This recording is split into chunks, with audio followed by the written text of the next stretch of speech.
கர்த்தருடைய பரிசுத்த நாமத்துக்கு மகிமை உண்டாகட்டும். தேவனுடைய கிருபையினாலே மீண்டும் ஒரு ஆசீர்வதிக்கப்பட்ட கர்த்தருடைய நாளில அவருடைய சமூகத்துல அமர்ந்து நாம் ஆண்டவரை ஆராதிக்கவும், அவர் நமக்கு செய்த நன்மைகள் எல்லாம் எண்ணி பார்த்து நன்றி செலுத்தி சாட்சிகளை கொடுக்கவும், அவருடைய பாதத்தில் அமர்ந்திருந்து வார்த்தையை கேட்கும்படியான ஒரு பாக்கியத்தை கர்த்தர் இன்றைக்கு நமக்கு தந்திருக்கிறார். ஆகையினாலே இந்த நாளிலே தேவனுடைய வார்த்தையை கேட்கிற ஒவ்வொருவரையும் கர்த்தராகிய இயேசு கிறிஸ்துவின் நாமத்தினாலே வாழ்த்தி வரவேற்கிறோம்.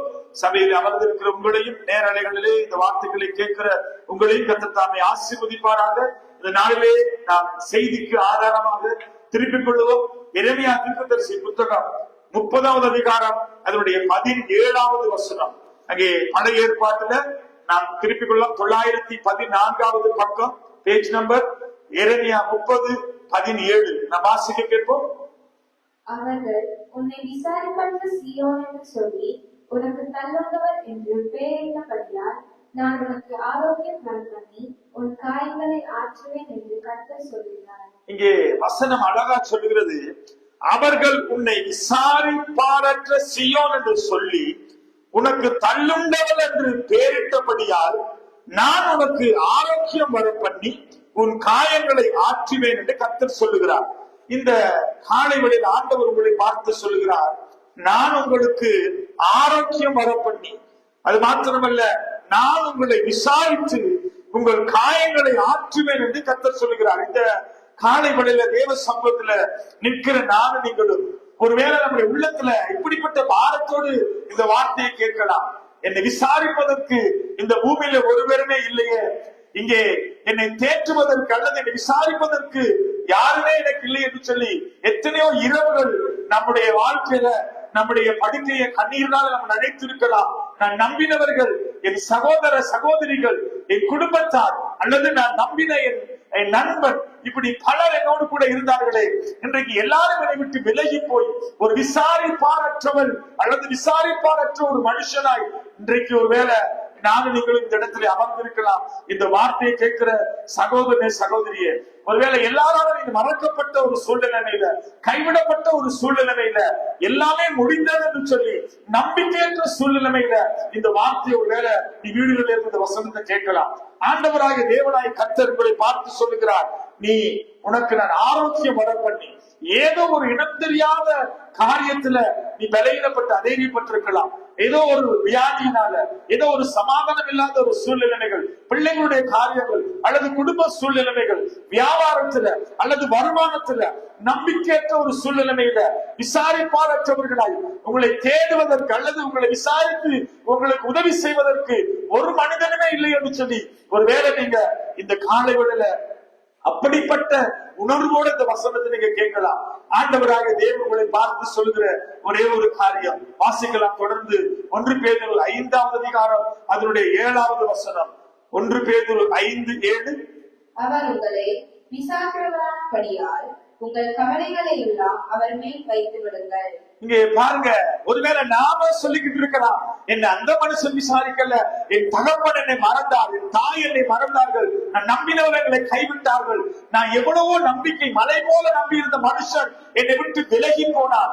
ஆனால் இப்படிப்பட்ட சூழ்நிலையில என்னை விசாரிப்பதற்கு ஒருவருமே இல்லை என்று சொல்லி கலங்கி நிற்கிற உன்னை பார்த்து ஆண்டவருடைய வேதம் சொல்லுகிறது, அவர் உன்னை விசாரிக்கிறவராக இருக்கிறபடினாலே ஆண்டவருடைய வார்த்தை நமக்கு சொல்லுகிறது, இன்றைக்கு நம்மை விசாரிக்கிற அல்லது நம்ம இரக்கமும் மனதுருக்கமும் உள்ள தேவன் ஒருவர் உண்டு என்பதை இன்றைக்கு நான் உங்களுக்கு காண்பித்துக் கொடுத்து நான் ஜெபிக்க விரும்புகிறேன். ஆகையாலே இப்படிப்பட்ட சூழ்நிலையில மனநிலைமையில நிற்கிற உங்களை விசாரிக்கிறவர் ஒருவர் உண்டு.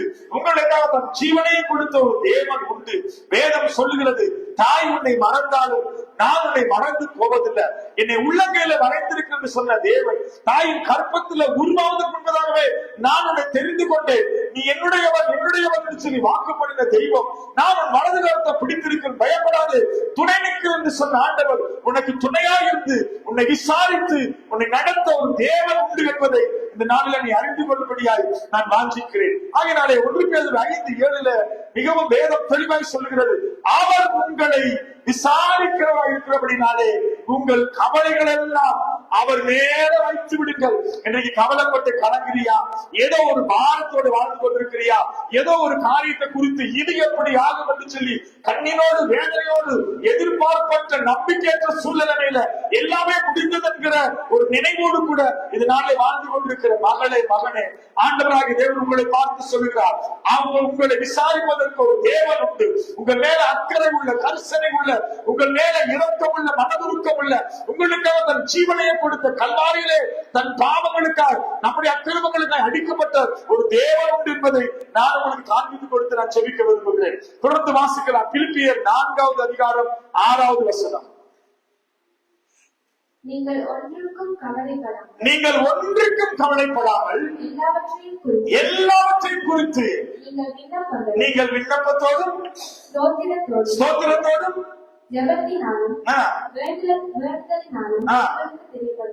ஆண்டவர் சொல்றாரு, நீங்க ஒன்றுக்கும் கவலைப்படாமல். இன்றைக்கு நாம எத்தனையோ விதமான கவலைகள் நம்மை போட்டு வாட்டி வதைக்கிறது.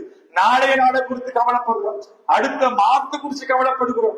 ஐயோ, இந்நாள் எப்படி இருக்குமோ? காலையில எழுந்த உடனேயும் ஒரு கேள்வியோடு நாம் எழுப்புகிறோம். ஐயோ ஆண்டவரே, இந்த நாடுல எனக்கு இந்த தேவை உண்டு, அந்த காரியம் உண்டு, அந்த எதிர்பார்ப்பு உண்டு. இப்படிப்பட்ட பல எதிர்பார்ப்புகளோடு கூட நாம் ஒவ்வொரு நாளும் கண்பிடிக்கிறோம்.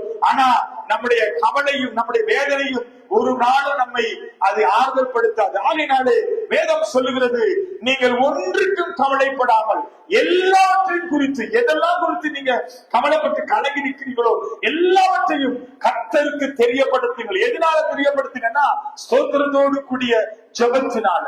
நானும் நீங்களும் தேவ சமூகத்துல போய் நம்முடைய எல்லா விண்ணப்பங்களையும் வேண்டுதலையும் தேவ சமூகத்தில் நாங்கள் வைக்கிற பொழுது கர்த்தர் எல்லாவற்றையும் விசாரித்து பார்த்து நம்முடைய ஜெபங்களுக்கு பதில் கொடுத்து நாங்கள் ஜெபிக்கிறதுக்கும் நினைக்கிறதுக்கும் அதிகமாய் செய்யக்கூடிய ஒரு தேவன் நம்மோடு கூட இருக்கிறார் என்பதை இன்றைக்கு அநேக நேரத்துல நாங்க மறந்து போகிறோம். நம்முடைய வாழ்க்கையில காரியங்கள் வரும் பொழுது, தேவைகள் வரும் பொழுது அநேக நேரங்களில நம்ம அந்த மனுஷனிட போகலாம், இந்த மனுஷனிட போகலாம், அவங்களிடத்தில் ஆலோசனை கேட்கலாம், இந்த மனுஷனிடத்துல போய் உதவியை பெற்றுக்கொள்ளலாம் சொல்லி பல நேரங்களில மனுஷனையே நாம நோக்கி பார்க்கிறோம். அதனாலதான் வேதத்திலே வாசிக்கிற எரேமியா தீர்க்கதரிசி புத்தகத்துல மனுஷனை நம்புவதை பார்க்கிறோம், அல்லது மனுஷனை நம்புகிறவருடைய இருதயம் தேவனுடைய பார்வையில் எப்படிப்பட்டதுன்னு சொல்லி அழகாக வேதம் சான்று கொடுக்கிறது. ஆகையினாலே நானும் நீங்களும் நம்ப வேண்டிய ஒரு தேவன், நம்ம விசாரிக்கிற ஒரு தேவன், நம்முடைய கவலையெல்லாம் அவருமே வைத்து விட்டால் அவர் நமக்கு எல்லா காரியத்துக்கும் நமக்கு ஜெயம் கொடுக்கிற அல்லது நம்மை ஆறுதல் படுத்துற ஒரு தேவன் உண்டு என்பதை நான் உங்களுக்கு காண்பித்து கொடுக்க விரும்புகிறேன். ஆகையினாலே உங்களுடைய கவலைகள் எல்லாமே அவரிடத்துல வைத்து விடுங்கள். நாம கவலைப்படுகிறதுனால ஒன்றுமே நமக்கு நடக்க போறதில்லை. ஆகையினால வேதம் சொல்லுகிறது, காட்டு புஷ்பங்களையும் பறவைகளையும் பாருங்கள், அவைகள் விதைக்கிறதும் இல்லை, அறுக்கிறதும் இல்லை, களஞ்சியத்துல சேர்த்து வைக்கிறதும் இல்லை, அவைகள் நாளை குறித்து கவலைப்படுவதில்லை. அவைகளை போஷிக்கிற நான் பரமபிதாவாக இருக்கிற உங்களை போஷிக்க மாட்டேனோ? ஆகையினால இன்றைக்கு இந்த வசனத்தை கேட்கிற மகனே, மகளே, ஆண்டவர் உங்களை பார்த்து சொல்கிறார், ஏதோ ஒரு காரியம் உங்களை கவலைப்படுத்துதா? ஏதோ ஒரு காரியத்தை குறித்து அங்கலாய்ப்பு இருக்கிறீங்களா? ஏதோ ஒரு எதிர்பார்ப்பை கொடுத்து காத்திருக்கிறீங்களா? ஏதோ ஒரு தேவை சந்திக்கப்படாமல் இருக்கிறதா? ஏதோ ஒரு வியாதி உங்களை பலவீனப்படுத்துகிறதா? ஏதோ ஒரு விதத்துல ஒரு கடன் பிரச்சனை உங்களை வேதனைப்படுத்துகிறதா? உங்க வாழ்க்கையில சமாதானத்தை இழந்து போய் வேதனையோடு கண்ணீரோட பலவிதமான நெருக்கத்தோட பலவிதமான கேள்விகளோட அமர்ந்திருக்கிற உங்களை ஆண்டவர் பார்த்து சொல்லுகிறார், உங்கள் கவலைகள் எல்லாம் அவர் மேல வச்சிருங்க. அவர் உங்களை விசாரிக்கிறவரா இருக்கிறபடினால அவர் மேல வச்சிருங்க. நீங்க ஒன்றுக்கும் கவலைப்படாமல் எல்லாவற்றையும் ஸ்தோத்திரத்தோடு கூடிய ஜெபத்தினால கர்த்தருக்கு தெரியப்படுத்துங்க. சகலத்தையும் அவர் நேர்த்தியாய் அதனதன் காலத்துல கிரமமாய் அவர் செய்யக்கூடிய தேவனாய் இருக்கிறார். ஆகினால இந்த காலையில் ஆண்டவருடைய பிரசன்னத்துல நிற்கிற உங்களை பார்த்து நான் சொல்லுகிறேன், உன்னுடைய கவலைகளை அவரிடத்திலே வைத்து விடு. உன்னுடைய தேவைகளை, குறைவுகளை அவரிடத்திலே சொல்லு. இன்னைக்கு நம்ம அநேக நேரத்துல எல்லா காரியத்தை குறித்து மனிதரிடத்துல போய் நாம் எல்லாவற்றையும் நாங்க டிஸ்கஸ் பண்றோம். ஆனா தேவ சமூகத்துல உன் பிரச்சனை குறித்து எவ்வளவு நேரம் தேவ சமூகத்திலே அமர்ந்திருந்து பேசுகிறாய்? தேவ சமூகத்திலே எவ்வளவு நேரம் நீ தேவனுக்கு இடம் கொடுக்கிறாய், நேரம் கொடுக்கிறாய்? தொடர்ந்து வாசிக்கலாம். ரூத்து அங்கே 2வது அதிகாரம் அதனுடைய 10வது வசனத்தையும் அதனுடைய 20வது வசனத்தையும் நாம் வாசிக்கலாம். ரூத் பழைய ஏற்பாட்டுல 336வது பக்கம். ரூத் 2வது அதிகாரம் அதனுடைய 10-20 வசனங்களை.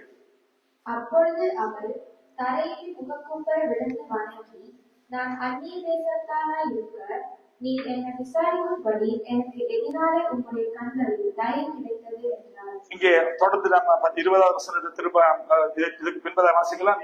ரூத்தினுடைய வாழ்க்கையில ஒரு சம்பவம் நடந்தது, அது நமக்கு தெரியும். தன்னுடைய கணவனை இழந்து தன்னுடைய மாமியாரோடு ஒரு அந்நிய தேசத்துக்கு கடந்து போகிறாள். அந்த இடத்துல போகிற பொழுது ஒரு நம்பிக்கையற்றவளாய் அவள் கடந்து போகிறாள்.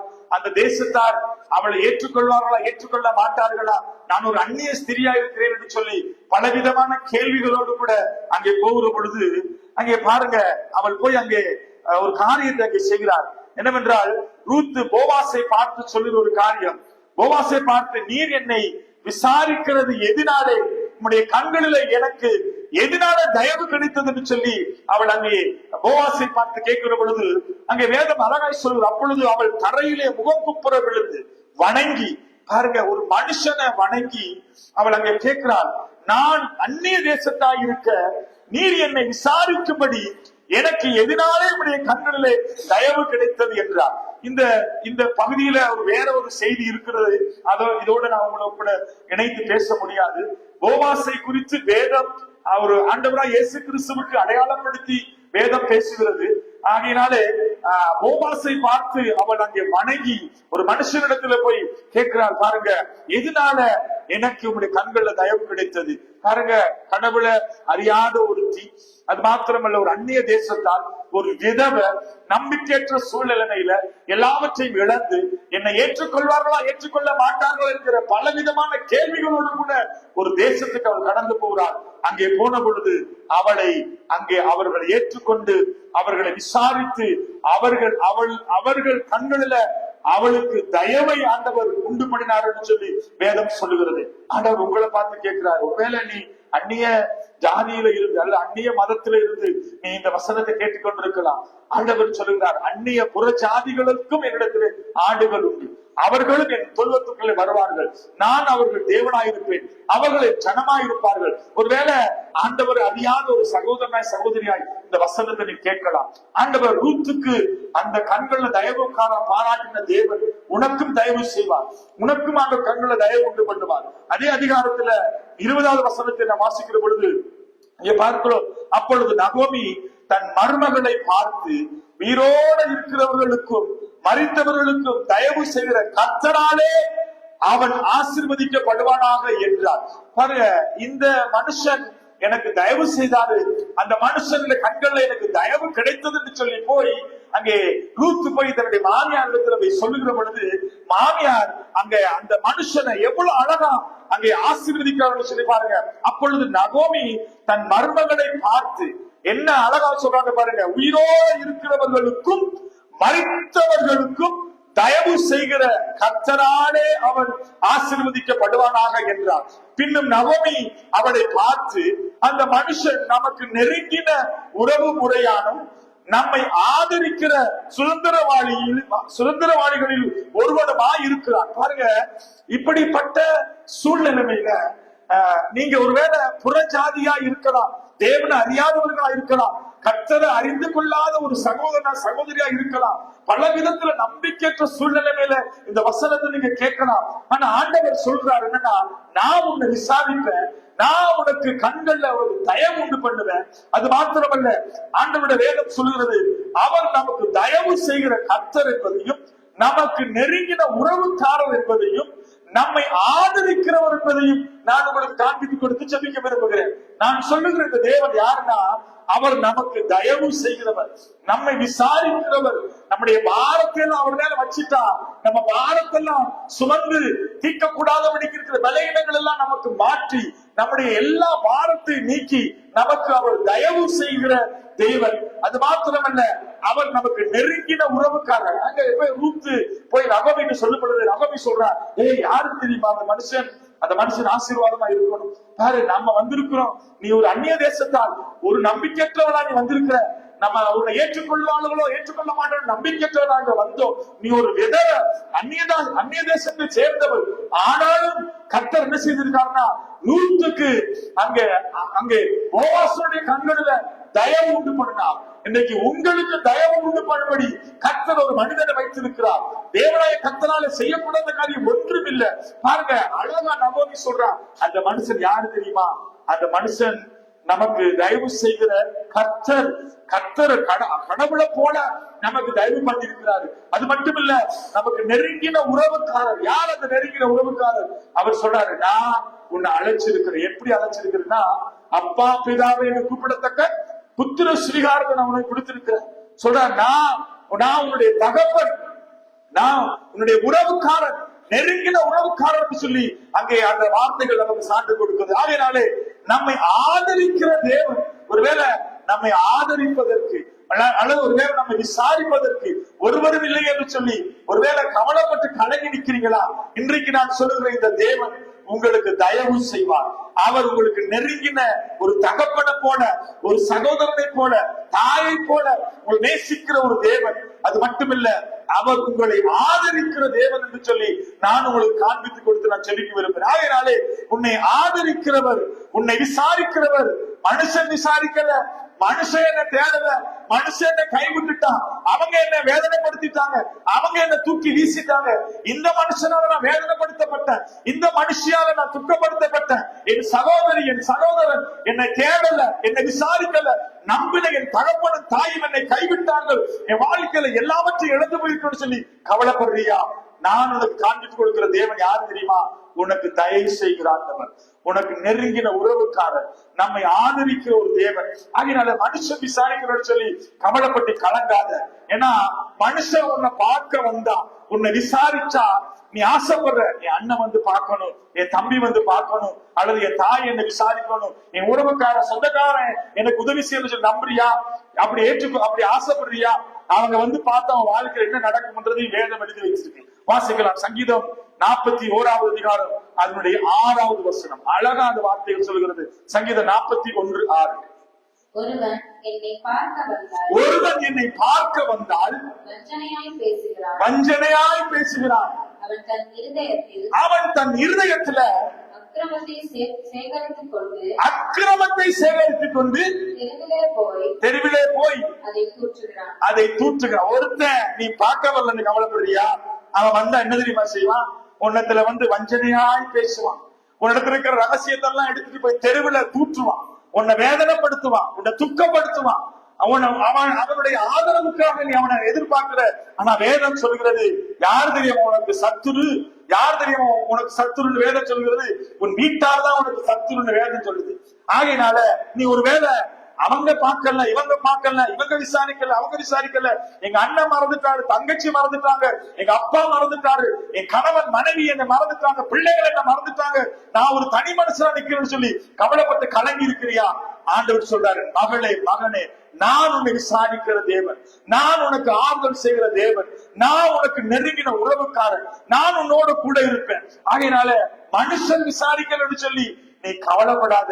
மனுஷர் எல்லாம் உன்னை விசாரிக்க வந்தா உன்னை வேதனைப்படுத்திட்டு தான் போவாங்க, உன்னை துக்கப்படுத்திட்டு தான் போவாங்க. உன்னிடத்துல போய் வந்து வெளியில போய் பேசுவாங்க, உன்னை தூற்றுவாங்க. நீ சொல்லாத காரியத்தை சொல்லி உன் மேல அவதூறுகளை கொண்டு வருவார்கள். நீ பேசாத காரியத்தை பேசுறதாக சொல்லி உன்னை வேதனைப்படுத்துவார்கள். ஆகையினால உன்னை விசாரிக்கிறதுக்கு இவர் இல்லை அவர் இல்லை சொல்லி கவலைப்படாத. அவங்க எல்லாம் வந்து உன்னை விசாரிக்கிறதுக்கு வந்தா வஞ்சனையோட வருவான். எப்படி வருவான்? உன்னிடத்துல வந்து எதை எடுத்துட்டு போறதுக்கு வருவான்? ரகசியங்களை கொண்டு போய் தெருவில் போய் அதை தூற்றுவானா. நீ நல்ல திறமையோட சொல்ற, ஐயோ என் வாழ்க்கையில இந்த பிரச்சனை இருக்கு, என் பிள்ளை பிரச்சனை, என் கணவன் பிரச்சனை, என் மனைவி பிரச்சனை எல்லாம் நீ அங்க மனம் விட்டு நீ பேசுவ. நீ யார நம்புன? நான் மனுஷனை நம்பி சொன்ன. ஆனா அவன் போய் நீ சொன்ன ஒரு காரியம் தான், கண்ணு வச்சு, காது வச்சு, மூக்கு வச்சு, அப்படியே அழகா வேற விதமா உன் வாழ்க்கையே கெடுக்கிற அளவுக்கு, அவன் பேரை கெடுக்கிற அளவுக்கு மனுஷனோடு கூட இருப்பான். வேதம் அங்கே தெளிவாக சொல்லுகிறார். மனுஷன் விசாரிக்கலையே, பல நேரங்களில நமக்கு காயங்களை உண்டாக்கும்படி சிலர் வந்து விசாரிப்பது போல வருவாங்க, வந்து உங்களை காயப்படுத்திட்டு போவாங்க. ஆனா ஆண்டவர் சொல்றாரு, ஆண்டவருக்கு அவங்க வரணும் என்கிறதே அவருக்கு பிடிக்கல. அவர் சொல்றாரு, வேண்டாம், நான் இருக்க உன்னை விசாரிக்கிறதுக்கு. அவன் வந்து உன்னை காயப்படுத்திட்டு போவான், வேதனைப்படுத்திட்டு போவான். அதனால நீ துக்கப்படுவ, இருக்கிற கொஞ்சம் சமாதானத்தை இழந்து போவ. அதனால உன் வாழ்க்கையில வியாதி வரும், பிரஷர் வரும், பலவிதமான நெருக்கத்துக்குள்ள நீ கடந்து போவ. ஆகையினால ஏன் கவலைப்படுற, நான் உன்னை விசாரிக்கிறதுக்கு இருக்கிறேன்னு சொல்லி ஆண்டவர் நம்மை பார்த்து சொல்லுகிறார். அதனாலே பாருங்க, யோபுவ ஒரு கூட்டம் விசாரிக்க வந்துச்சு. யோபுவை விசாரிப்படிக்கு நண்பர்கள் அவரை தேடி வந்தாங்களாம். வாசிக்கலாம், யோபு 2ஆம் அதிகாரம் அதனுடைய 13வது வசனம். பழைய ஏற்பாட்டுல 635வது பக்கம், யோபு 2:13. வந்து அவன் துக்கம் மகா கொடி துக்கம் என்று கண்டு, அங்க நண்பர்கள் அவரிடத்துல வந்து அவருடைய துக்கம் மகா பெரிய கொடிய துக்கம் என்று கண்டு, ஒருவரும் அவனோடு ஒரு வார்த்தையையும் பேசாமல் இரவு பகல் 7 நாள் அவனோட கூட தரையிலே உட்கார்ந்தார்கள். பாருங்க, யோபுவை பாக்குறதுக்கு நண்பர்கள் வந்தாங்களாம். வந்து அவனை பாக்குறாங்க. ஐயோ, இவருடைய துக்கம் மகா பெரிய கொடியதா இருக்கிறது. எத்தனை நாள் இருந்தாங்களா? இரவு பகலும் 7 நாள் அவனோட இருந்தாங்களாம். ஒண்ணுமே பேசலையாம். நீ எதிர்பார்க்கிறவங்க வந்து உன்னோட 1 மணித்தியாவது இருந்தா எப்படி இருக்கும்? எப்படி இருக்கும்? நம்ம கவலையெல்லாம் என்ன? ஐயோ, அவர் பேசலையே, இவர் பேசலையே, இவர் வரலையே, அவர் வரலையே, என்னைய பார்த்துட்டு முகத்தை அந்த பக்கம் திருப்பிட்டு போயிட்டாரு, இப்படி எல்லாம் நம்ம கவலைப்படுறோம். நம்ம அது பண்ணணுமே, இது பண்ணணுமே, நன்றி இல்லாதவன், நன்றி இல்லாதவன், எப்படித்தான் இப்படி எல்லாம் இருக்கிறாங்களோ தெரியல, நாங்க இப்படி எல்லாம் சொல்றோம். ஆனா ஆண்டவர் சொல்றாரு, நீ அவன் வரலன்னு கவலைப்படாத. அவன் வந்தான்னா உன்னை தூற்றுவான், உன் பேரை கெடுப்பான், உன்னை வேதனைப்படுத்துவான், உன்னை காயப்படுத்துவான், உன்னை துக்கப்படுத்துவான். ஆனா ஆண்டவர் சிலர் அனுபவிப்பாரு, வந்து அமைதலா இருந்துட்டு. இவங்க வந்தாங்க, 7 நாள் இருந்தாங்களாம், ஒரு வார்த்தையும் பேசலாம். என்ன செஞ்சிருப்பாங்க? அவனுடைய துக்கத்தை பார்த்து ஒருவேளை அடுத்த வசனத்தை வாசிக்கலாம். யோபு 6ஆவது அதிகாரம் 1. யோபு 6:1. யோபு பிரதியுத்தரமாக, என் சஞ்சலம் நெருக்கப்பட்டது, என் நிர்பந்தம் எல்லாம் தராசிலே வைக்கப்பட்டால் நலமாயிருக்கும். அப்பொழுது அதன் கடற்கரை மணலை பார்க்கிறோம் பாரமாயிருக்கும். ஆகையால் என் துக்கம் சொல்லி முடியாது. யோபு என்ன சொல்றாருன்னா, ஐயோ தேவனே, எவ்வளவு பெரிய துக்கத்தோட நான் வாழ்ந்துகிட்டு இருக்கிறேன். என் துக்கத்தெல்லாம் தராசுல வச்சு என்ன செஞ்சாரா? நெருக்கப்பட்டுச்சு.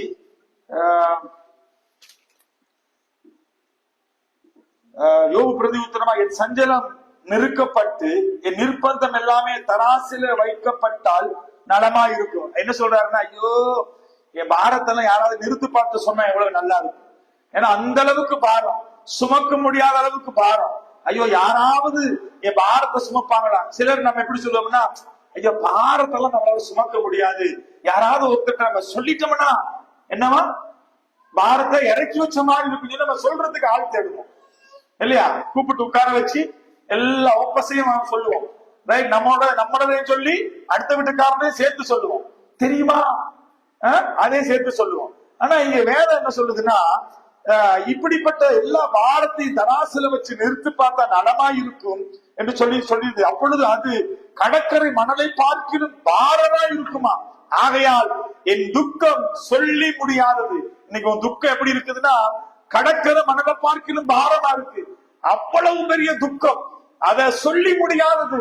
6வது அதிகாரத்துல சங்கீதத்துல 6ல நீங்க வாசிச்சு பாத்தீங்கன்னா, இரவு முழுவதும் என் படுக்கையை கண்ணீரினால நனைச்ச, என் கண்கள் எல்லாம் குழி விழுந்து போயிட்டு, என் படுக்கை ஈரமாயிற்று, என் வேதனை இவ்வளவு பெரியதா இருக்குன்னு சொல்லி தாவீது சொல்லுகிறான். அப்படி இங்க பார்த்தா யோபு சொல்றான், என் துக்கம் சொல்லி முடியாதது, அவ்வளவு பெரிய துக்கமா இருந்தது. ஆனா யோபுட வாழ்க்கையில ஆண்டவர் என்ன செய்யறாருன்னா, அவனுடைய துக்கத்தெல்லாம் என்ன செய்யறாரு? மாத்துறாரு. பாருங்க, அவர்கள் பேச தொடங்கின போது என் துக்கம் அதிகரித்ததுதான் சொல்றான்.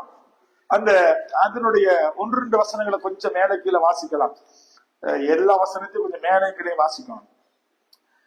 யோபு 2ஆம் அதிகாரம் 12ஆம் வசனத்துல பாருங்க, 11ல யோபுடைய 3 சிநேகிதராகிய பெயர்லாம் சொல்றாரு இல்லையா? சொல்லி இவங்க எல்லாம் வந்து என்ன செஞ்சாங்கன்னா, வந்த பொழுது யோபுக்கு நேரிட்ட தீமைகள் யாவையும் கேள்விப்பட்ட பொழுது அவர்களுக்காக பரிதவிக்கவும் அவனுக்கு ஆறுதல் சொல்லவும் ஒருவர் யோசனை பண்ணி கொண்டு அவரவர் தங்கள் ஸ்தலங்களில் இருந்து வந்தார்கள்.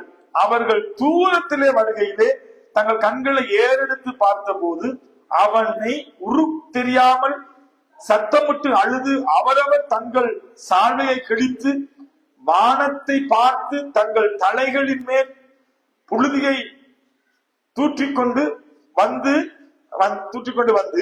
அவன் துக்கம் மகா கொடியது என்று கண்டு ஒருவரும் அவனுக்கு ஒரு வார்த்தையையும் பேசாமல் இரவு பகலும் 7 நாள் அவனோடு கூட தரையில உட்கார்ந்திருந்தார்கள். என்ன சொல்றாரு? உட்கார்ந்திருந்தான். அதற்கு பின்பு யோபு தன் மாயத்தரும் தன் பிறந்த நாளை சபித்தான். இவங்க வந்து உட்கார்ந்து இருக்கிறாங்க, அவங்க ஒண்ணுமே பேசல. இவங்க ஏதாவது பேசினா வேதத்துல இல்ல, கீழே அப்படியே வாசிச்சு பாத்தீங்கன்னா அவ்வளவுமே சபிச்சுக்கிட்டு வராது. நான் பிறந்த நாள் இருக்கக்கூடாது, நான் பிறந்த நாள் ஒரு ஆண் பிள்ளை உற்பத்தியானது என்று சொல்லப்படாதபடி ராத்திரி அழிவதாக இப்படியே அந்த நாளை போய் சபிச்சுக்கிட்டே வராது. எல்லாமே சபிச்சுக்கிட்டே வந்து கடைசி 6வது அதிகாரத்துல யோபு சொல்றாரு எப்படின்னா, யோபு பிரதி உத்தரமாக என் சஞ்சலம் நிறுத்தப்பட்டு என் நிர்பந்தம் எல்லாம் தராசில வைக்கப்பட்டால் நலமாயிருக்கும், அப்பொழுது அது கடற்கரை மணலைப்பாக்கிலும் பாரமாயிருக்கும், ஆகவே என் துக்கம் சொல்லி முடியாதது. இங்க என்னன்னா, இவங்க வந்து உட்கார்ந்து இருந்தும் ஒண்ணுமே பேசாம இருந்தும் அவனுக்கு என்ன அவன் சொல்றாங்கன்னா, ஐயோ என் துக்கம் எவ்வளவு பாரம் தெரியுமா, என் துக்கம் எவ்வளவு. விசாரிக்க வந்தவங்க பேசாம இருக்கிறாங்க. யாரு பேசிக்கிட்டு இருக்கிறது? யாரு பேசிக்கிட்டு இருக்கிறது? யோபு சொல்லிக்கிட்டே இருக்காரு. யோபு என்ன சொல்றாருன்னா, இப்ப விசாரிக்க வந்தவங்க நம்ம வேதத்துல இப்படி ஒரு வெளிப்பாடா கூட எடுக்கலாம். ஆண்டவர் நம்மளை விசாரிக்க வந்திருக்காரு, அவர் அமைதியா நம்மளை பார்த்துக்கிட்டே இருக்கிறாரு. ஆனா நாம என்ன செய்யறோம்? ஆண்டவர்கிட்டயே என்ன செய்யறோம்? போராடுறோம். ஏன் என்னை படைச்சீங்க, ஏன் என்ன உருவாக்குறீங்க, என்ன தெரிஞ்சு கொண்டீங்க, ஏன் எனக்கு இந்த நாளை தந்தீங்க, இந்த நாள் எனக்கு வேண்டாம், சாபமா இருக்கிற இந்த நாள், இப்படி எல்லாம் சொல்லி பல விதமான காரியத்தை சொல்லி அவங்க சொல்றாங்க என் துக்கம் சொல்லி முடியாதது. ஆகையினால இந்த நாளில நான் உங்களை பார்த்து கேட்கிறேன், உங்க வாழ்க்கையில இருக்கிற எல்லா விதமான துக்கத்தையும் விசாரிப்பதற்கு ஒருத்தர் வருவாரு. யோபு விசாரிக்கிறதுக்கு வந்தாங்க, உங்களை விசாரிக்கிறதுக்கு ஒருத்தர் இருக்கிறாரு. ஆனா அவங்க சஞ்சலத்தை நீக்கி மகிழ்ச்சியை கொடுப்பதற்காக தான் ஆண்டவர் இன்னைக்கு நம்ம இடத்துல வந்தாரு. அதனாலே இந்த உயிர்த்தெழுந்த ஆண்டவராகிய தேவன் பேதுருவை, யோவானை, யாக்கோபை பார்த்து ஒரு இடத்துல என்ன செய்யறாருன்னா, அவங்க போய் கேட்கிறாரு, புசிக்கிறதுக்கு எனக்கு ஏதாவது உண்டான்னு சொல்லி கேட்கிறாரு. எங்க வச்சு கேட்கிறாருன்னா, இயேசு கிறிஸ்துவ சிலுவையில் அடிச்சு அவர் மரிச்சிட்டாரு, அடக்கம் பண்ணியாச்சு. இயேசு கிறிஸ்துவோட கூட இருந்த இந்த சீசர்கள் எல்லாம் என்ன செய்யறாங்க, ஆண்டவரை விட்டுட்டு திரும்பவும் என்ன செய்யறாங்க, பின்வாங்கி போய் வலையை எடுத்துட்டு மீன் பிடிக்க போறாங்க. மீன் பிடிக்க போய் என்ன செய்யறாங்கன்னா, இனி இதுக்கு சரி வராது, நாங்க நம்பினவர், அவரை நம்பி வந்தோம், அவரையும் கொண்டு சிலுவையில் அடிச்சுட்டாங்க, இனி எங்களுக்கு யாருமே இல்லை என்று சொல்லி இயேசுவை விட்டுட்டு அவங்க வந்து பழைய வாழ்க்கைக்கு திரும்பி போறாங்க. போனதுக்கு பிற்பாடு மீன் பிடிச்சிட்டு திரும்ப கரைக்கு வரும் பொழுது ஆண்டவர் என்ன செய்யறாங்க, உயிர் தெழுந்து இயேசு கிறிஸ்து கரையில வந்து நிக்கிறாரு. யாரை பாக்குறதுக்கு வந்திருக்காருன்னா, இவங்களை பாக்குறதுக்கு போய் நிக்கிறாரு. போய் நிக்கும் பொழுது அவர் கேட்கிறாரு, எங்களுக்கு ஏதாவது புசிக்கிறதுக்கு இருக்கான்னு சொல்லி அவரை பார்த்து கேட்கிறாங்க. அவர்கள் மீன் பிடிக்க போனாங்க. போய் கரையில வரும் பொழுது ஒண்ணுமே இல்லாம தான் வந்தாங்களாம். எப்படி வந்திருக்காங்க? ஒன்றுமே இல்லாம வந்தாங்க. ஆனா ஆண்டவர் என்ன செய்யறாருன்னா, அவங்கள்ட்ட கேட்கிறாரு, எனக்கு ஏதாவது புசிக்க இருக்கான்னு கேட்டா அவர் சொல்றாங்க, இல்ல ஒன்றுமே இல்லைன்னு சொல்லி. ஆண்டவர் என்ன செய்யறாரு, அவங்களுக்கு கரையில மீனை சுட்டு எல்லாம் ரெடி பண்ணி வச்சிருக்காங்க. அவங்க வந்து தேவனோட இருந்து அங்க போஸ்ட் நிறைவா திருப்தியா சாப்பிட்டுட்டு அதுக்கு பிறகுதான் அவங்க ஆண்டவரை உணர்ந்தாங்க. மரித்த இயேசு கிறிஸ்து என்ன செய்தாரு, உயிர் தெழுந்தார் சொல்ல உணர்றாங்க. இன்னைக்கு உங்களை நான் பார்க்கிறேன், ஒருவேளை உங்க வாழ்க்கையில நீங்க எடுத்த முயற்சிகள் எல்லாமே தோல்வியாகி, நீங்க வியாபாரங்கள், நீங்க கையிட்டு செய்யற காரியங்கள் எல்லாமே தோல்வியாகி, எல்லாமே நீங்க இழந்து போய் ஒன்றும் இல்லாத சூழ்நிலையில நீங்க ஒருவேளை தேவனை விட்டு பின்வாங்கி போயிருந்தாலும் ஆண்டவர் சொல்றார், நான் உங்களை விசாரிக்கிறதா இருக்கிறபடினால நான் உங்களை என்ன செய்வேன், தேடி வருவேன் என்று சொல்றாரு. ஆண்டவர் உங்களை தேடி வந்திருக்கிறார்.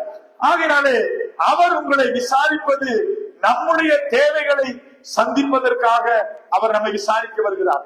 மனுஷன் உங்களை விசாரிப்பது அவன் தன்னுடைய தேவையை பெற்றுக் கொள்வதற்காக.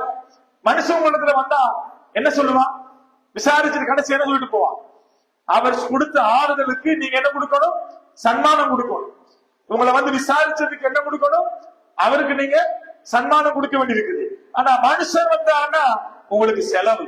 ஆனா தேவனாய் கர்த்தர் வந்தாருன்னா என்ன செய்வார், அவர் உங்களுக்கு எல்லாத்தையும் கொடுத்துட்டு போவாரு என்று சொல்லி வேதம் நமக்கு சொல்லுகிறது. அதனால கர்த்தராகிய இயேசு கிறிஸ்து நம்ம விசாரிப்பதற்கு நம்மிடத்துல வந்து அவர் நமக்கு என்னென்னலாம் செய்வார்னு சொல்லி ஒரு சில காரியத்தை நான் வேகமா உங்களுக்கு நான் காண்பித்து கொடுத்து நான் ஜெபிக்க போறேன். வாசிக்கலாம். என்னாகமத்தின் புஸ்தகம் 23வது அதிகாரம் அதனுடைய 23 நாம் வாசிக்கிறோம். என்னாகம் 23:23.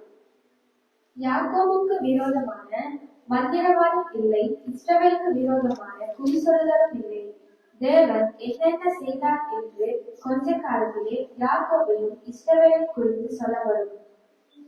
என்னன்னா, ஆண்டவர் உங்களோட இருந்தா, அவர் வந்து உங்களை விசாரிச்சா, உங்களுக்கு விரோதமா எழும்புகிற என்னென்ன வராம என்னது? யாக்கோபுக்கு விரோதமான மந்திரவாதம் இல்லை, இஸ்ரவேலுக்கு விரோதமான குறி சொல்லுகிறது இல்லை. பாருங்க, தேவன் என்னென்ன செய்தார் என்று கொஞ்ச காலத்துல யாக்கோபையும் இஸ்ரவேலையும் குறித்து சொல்லப்படும்.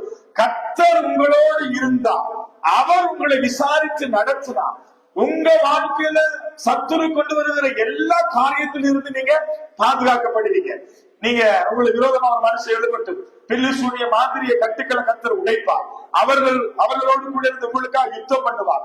வேதம் சொல்லுது, நீ சும்மா இருப்ப, கர்த்தர் உனக்காக யுத்தம் பண்ணுவார்.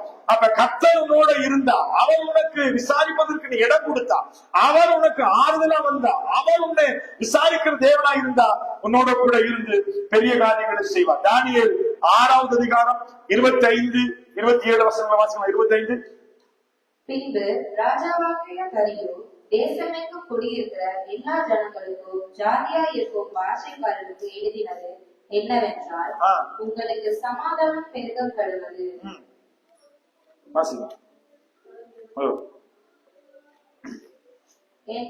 ராஜ்யத்தின் ஆளுகைக்குள் எங்கும் உள்ளவர்கள் யாவரும் தானியேலின் தேவனுக்கு முன்பாக நடுங்கி பயப்பட வேண்டும் என்று என்னால் தீர்மானம் பண்ணப்படுகிறது. அவர் ஜீவனுள்ள தேவன், அவர் என்றென்றைக்கும் நிலைத்திருக்கிறவர், அவருடைய ராஜ்யம் அழியாது. பாருங்க, உங்களோட கூட இருக்கிறவர் யாருன்னா, என்றென்றைக்கும் நிலைத்திருக்கிறவர், ஜீவனுள்ள தேவன், அவருடைய ராஜ்யம் அழியாது. உங்களோட கூட இருக்கிறவர் யாரு தெரியுமா? என்றென்றைக்கும் நிலைத்திருக்கிற ஜீவனுள்ள தேவன் உங்களோட இருந்தாருன்னா உங்களுடைய காரியம் எல்லாமே ஜெயமா இருக்கும், உங்க காரியம் எல்லாமே வெற்றியா இருக்கும். ஆனா இன்னைக்கு உங்களை விசாரிக்கிற அந்த தேவனை விட்டுட்டு நீங்க யாரோட இன்னைக்கு உறவு வச்சிருக்கிறீங்க? யாரோட உங்க நம்பிக்கை இருக்கு? யார் மேல உங்க விசுவாசம் இருக்கு? உங்களுடைய எல்லா பிரச்சனைகளையும் யாரிடத்தில் நீங்க டிஸ்கஸ் பண்றீங்க?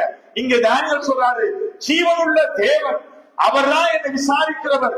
அவர் என்னை விசாரித்ததுனால என் காரியங்கள் எல்லாமே ஜெயமாக இருந்தது என்று சொல்லி அந்த வார்த்தைகள் நீங்க வீட்டுல வாசித்து பார்க்கலாம். தொடர்ந்து 27 வரைக்கும் அந்த காரியங்கள் அங்கே சொல்லுகிறது. தானியேலின் தேவன் தப்பு. 27வது வசனம் வாசிங்க. 26-27.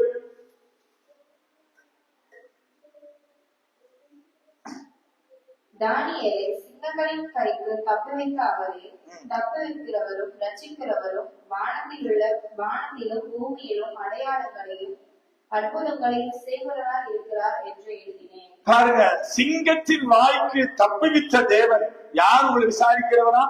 தானியேலின் தேவன். சிங்கத்தின் வாய்க்கு தப்புவிப்பாருன்னா உங்களை தப்புவிக்க மாட்டாரா?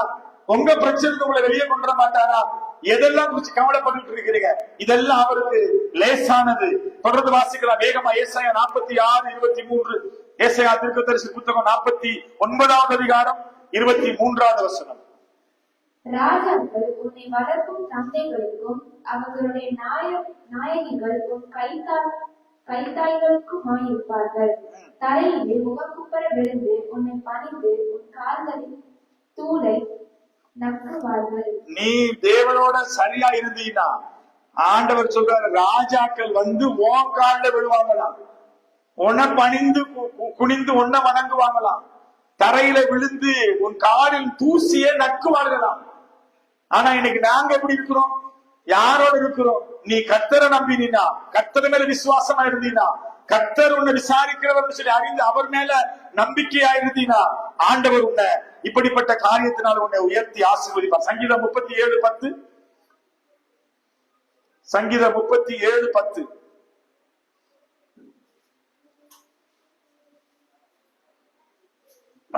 வேதத்தை நம்ம கவனமா வாசிக்கும் பொழுது அதனுடைய வார்த்தைகள் நமக்கு நிறைய அர்த்தங்களை நமக்கு கொண்டு வரும்.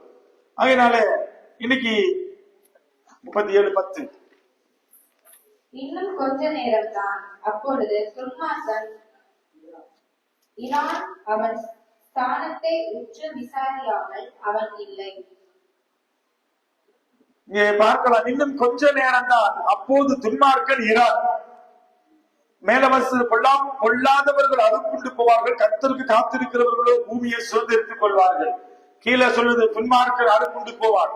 இன்னைக்கு கர்த்தருடைய பிள்ளைகளா நீங்க அவருக்கு காத்திருந்தீங்களா இருந்தா நீங்க பூமியை சுதந்திரிப்பீங்க, பூமியில ராஜாக்களா இருப்பீங்க, உங்க தலை உயர்த்தப்படும். வேதம் சொல்லுகிறது, நாங்க உயர்ந்த ஸ்தலத்துல மேன்மையுள்ள ஸ்தலத்துல கர்த்தர் நம்மை வைப்பார்.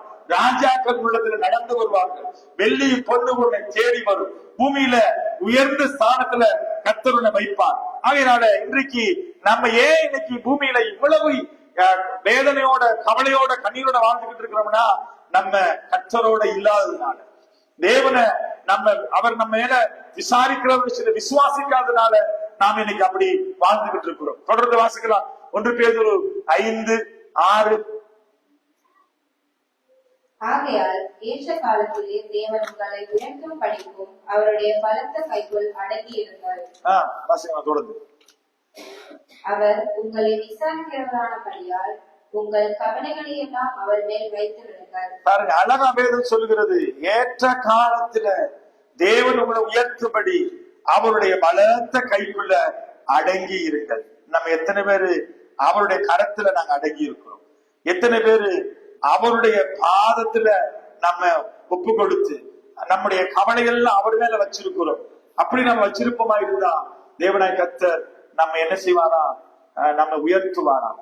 ஆகையினால ஒருவேளை இந்த காலங்கள்ல நமக்கு வருகிற எல்லா பாடுகள், எல்லா பிரச்சனைகள், அங்கே வேதம் சொல்லுது, தெளிந்த புத்தி உள்ளவராக நீங்கள் விழித்திருங்கள், எனக்கு உங்கள் எதிராக விசுவாசனவன் கட்சிக்கிற சிங்கத்தை போல எவனை விடுங்கள் என்று வகை தேடி சுற்றி திரிகிறார். விசுவாசத்திலே உறுதியாக இருந்து அவனுக்கு எதிர்த்து நில்லுங்கள். உலகத்தில் உங்கள் சகோதரிடத்திலே அப்படிப்பட்ட பாடுகள் நிறைவேறி வருகிறது என்றும் அறிந்திருக்கிறீர்களே.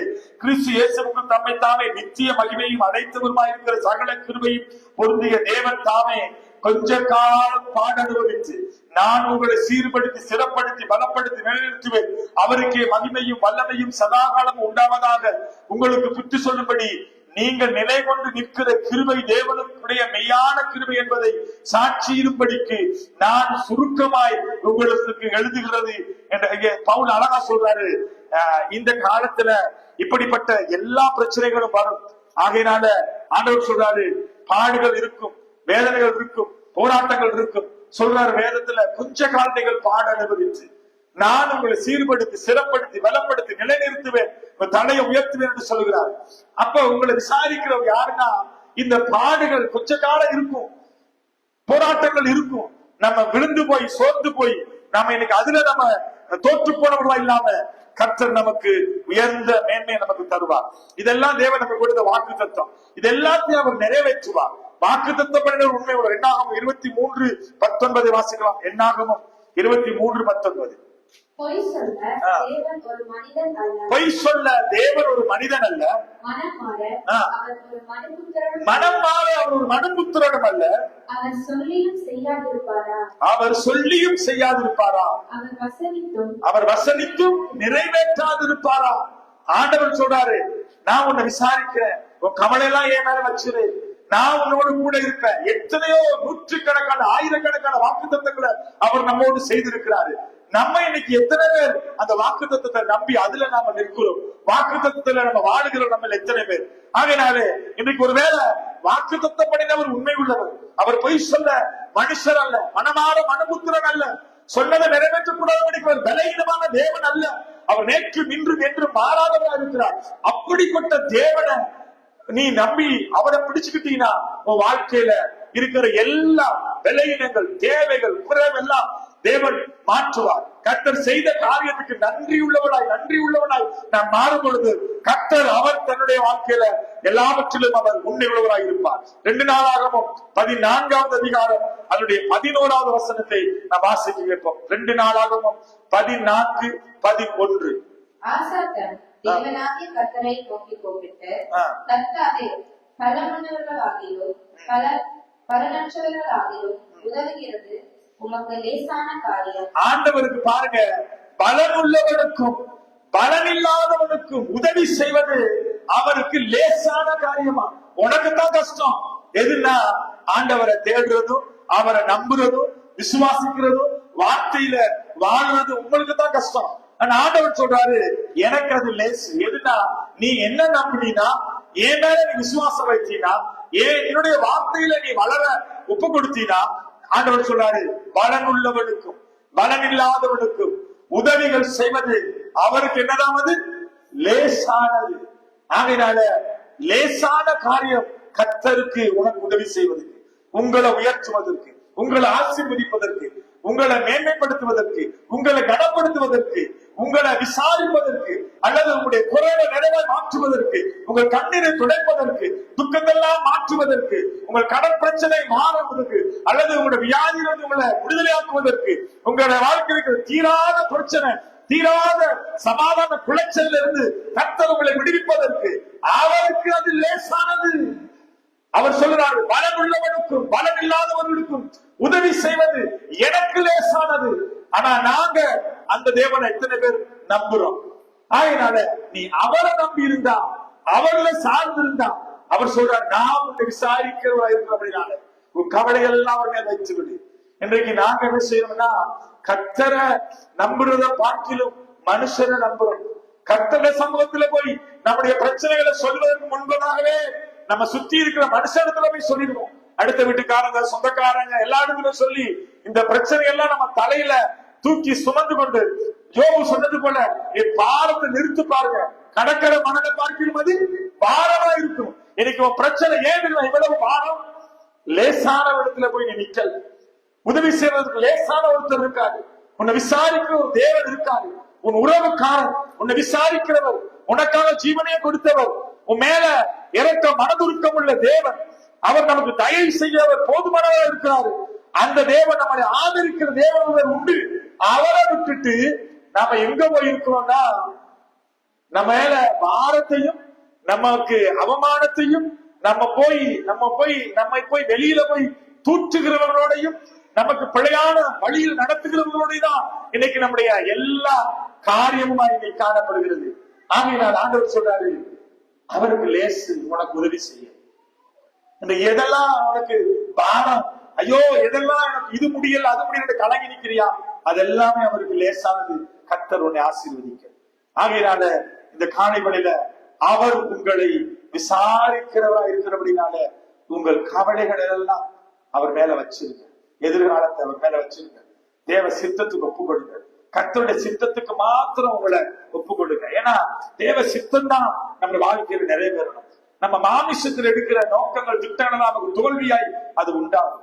பலத்துல நம்ம எடுக்கிற முடிவுகள், நம்ம சுயத்தில் எடுக்கிற முடிவுகள், மாமிசத்தில் எடுக்கிற முடிவுகள் எல்லாம் நமக்கு வேதனையும் கண்ணியையும் கொண்டு வரும். தேவ சமூகத்தில் அமர்ந்திருந்து காத்திருந்து ஜெபித்து இது உமக்கு சித்தமா, இந்த இடத்துல நான் இருப்பது சித்தமா, இந்த நபரோடு நான் நடப்பது அல்லது சம்பாசிப்பது, ஆலோசனை கேட்பது, உறவு வைத்துக் கொள்வது தேவனுக்கு சித்தமா, தேவனுக்கு சித்தமானதை கேட்டு அதன்படி நீ வளரும் பொழுது வாழும் பொழுது ஆண்டவர் சொல்றாரு உனக்கு உதவி செய்வதற்கு எனக்கு லேசானது சொல்லி. ஆகையினால கர்த்தர் நல்ல தேவன். அவரை பிடிச்சுக்கிறங்க. அவரை நம்பினவங்க ஒருபோது வெட்கப்பட்டு போவதில்லை. அவரை நோக்கி பார்த்த முகங்கள் ஒருபோது வெட்கப்பட்டதில்லை. அவருக்காக நீங்க உங்களை ஒப்பு கொடுங்க. கர்த்தர் உங்களுக்காக நிற்பார். அவர் சொன்னாரு அவர் உங்களை நேசிக்கிறவர், ஆதரிக்கிறவர், உங்களுக்கு உறவுக்காரர். யோவாசை போல ஒரு தேவன் நமக்கு உண்டு. அவருக்கு நமக்கு உதவி செய்வது லேசானது. ஆகையினால இந்த வசனத்தை கேட்கிற மகனே மகளே, யூடியூப்ல பேஸ்புக்ல ஒருவேளை கைவிடப்பட்ட சூழ்நிலையில விசாரிப்பாரற்ற நிலைமையில இந்த வார்த்தையை நீ கேட்பாயா இருந்தால் ஆண்டவர் உன்னை பார்த்து சொல்கிறார் நான் உன்னை விசாரிக்கிறேன், உனக்கு உதவி செய்வது எனக்கு லேசானது சொல்றார். நம்பு, காத்திரு, விசுவாசத்தோட ஒரு சமூகத்தில் ஒப்புக்கொடு. எல்லாவற்றையும் வேண்டுதலோடு சோதனத்தோடு துதியோடு அவருக்கு தெரியப்படுத்து. கர்த்தர் உன்னை ஆசீர்வதித்து உன்னை உயர்த்துவார். God bless you.